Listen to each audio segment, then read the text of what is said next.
Em nome do Pai, e do Filho, e do Espírito Santo. Amém.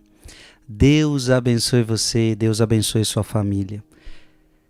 Vou meditar com você hoje João capítulo 5, versículo de 1 a 16.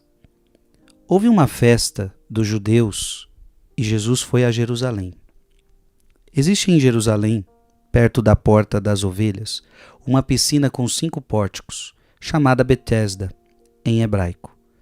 Muitos doentes ficavam ali deitados, cegos, coxos e paralíticos. De fato, um anjo descia de vez em quando e movimentava a água da piscina.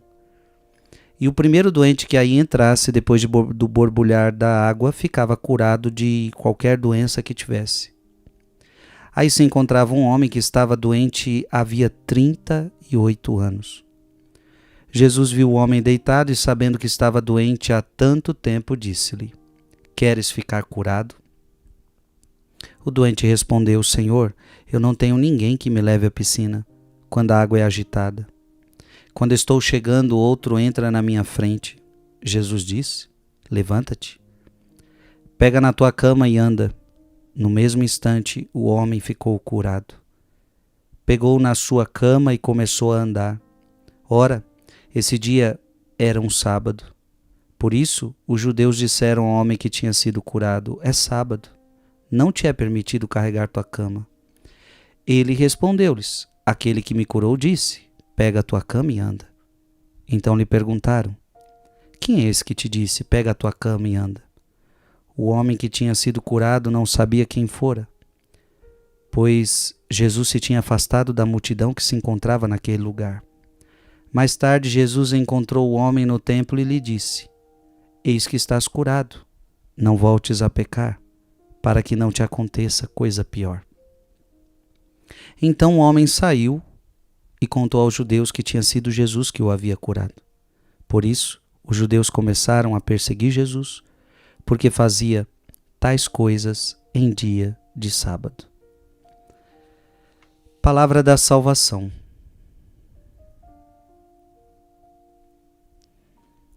Existe em Jerusalém, perto da Porta das Ovelhas, uma piscina com 5 pórticos, chamada Betesda em hebraico. Muitos doentes ficavam ali deitados, cegos, coxos e paralíticos. De fato, um anjo descia de vez em quando e movimentava a água da piscina, e o primeiro doente que aí entrasse depois do borbulhar da água ficava curado de qualquer doença que tivesse. Na piscina de Betesda se acreditava que haveria a cura das doenças do corpo. Através daquele borbulhar daquela água, as pessoas eram curadas. Isso faz uma alusão a uma outra piscina, a uma outra água, a água do nosso batismo. Interessante, mas agora é preciso entender, as águas do batismo, elas não curam somente doença do corpo, mas elas curam principalmente as doenças da alma. O batismo também vai ser uma piscina, vai ser uma água que vai curar o homem, mas vai curar o homem na alma. E esse evangelho retrata que Jesus não curou ele só fisicamente, mas curou ele na alma. Por quê? Jesus quer nos curar por inteiro, minha gente. Jesus quer nos curar corpo e alma. Que bonito ver o evangelho, e o evangelho é sempre isso. Jesus curando o seu povo, corpo e alma. Corpo e alma. Porque isso é o ser humano. Ser humano é corpo e alma. A gente não é anjo. Anjo é só espírito. Não, nós somos ser humano. Ser humano é corpo e alma. E é isso que então Jesus veio curar. Corpo e alma. No evangelho a gente vê Jesus curando o físico das pessoas, e no evangelho a gente vê Jesus curando a alma das pessoas. Agora é verdade que o mundo de hoje, ele não se preocupa com as doenças da alma. A gente vê as pessoas de hoje se preocupando com as doenças do corpo. Então é muito comum a pessoa fazer exames, a pessoa ir lá no médico ver como as coisas estão. Às vezes nada está acontecendo e a pessoa vai lá se cuidar. Olha, eu quero vir aqui para saber como é que eu estou, para saber como é que eu estou de saúde. E ela vai então se cuidando. Ela está preocupada com o seu corpo. Só que as doenças da alma, elas são mais complicadas, elas são mais sérias. Interessante porque as doenças do corpo não são capazes de te colocar no inferno. Então não é porque você está doente no corpo que você vai para o inferno por causa disso, não.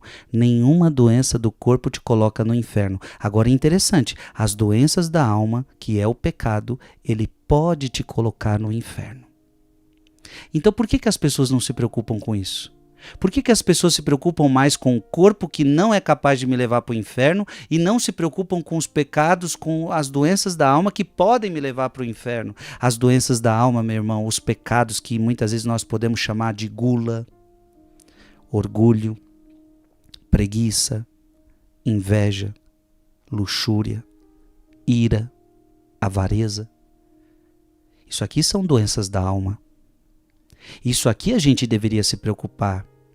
Isso daqui pode nos colocar muitas vezes, nos trazer doenças terríveis da alma. Eu falei aqui dos pecados capitais, são pecados cabeça, são pecados que geram outros pecados. Isso aqui é doença da alma, a gente deveria se preocupar mais com isso. Eis que estás curado, não voltes a pecar para que não te aconteça coisa pior. Ou seja, Jesus está falando, tem algo pior que pode te acontecer, meu filho, que é a doença da alma. Então não voltes a pecar. Dá a entender que talvez esse homem também tinha algum pecado que ele precisava se libertar. E coisa pior, ou seja, pior do que a doença do corpo é a doença da alma. Irmão e irmã, Jesus quer te curar por completo, corpo e alma, mas fique atento, principalmente às doenças da alma. Que Deus te abençoe, em nome do Pai, do Filho e do Espírito Santo. Amém.